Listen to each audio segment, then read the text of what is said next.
Nigel Muscat ta' 23 sena minn Ħażabbar ma natax il-libertà provizorja wara li tressa l-qorti akkużat li kellu fil-pussist tiegħu 2 kilogrammi u nofs kannabis u 11,000 euro fi flus kontanti.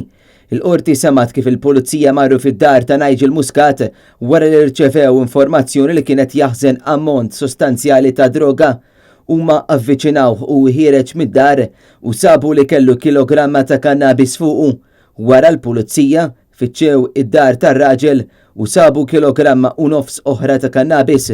Il-qorti ċaħdet it-talba tal-ħelsien mill-arrest wara li argumentat li l-każ kien għadu fl-istadju bikri u li aktar xhieda ċivili għadhom iridu jiġdu.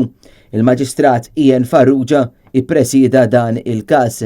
Intant fl-istess rejd fi triq ix-Xajra ġew arrestati wkoll żewġ żgħażagħ oħra, żagħżugħ ta' 25 sena u żagħżugħa ta' 23 sena minn Bormla li qed jassistu lill-pulizija fl-investigazzjoni tagħhom. Dwar il-każ infetħet inkjesta immexxija mill-Maġistrat tal-Assa Nadine Lija.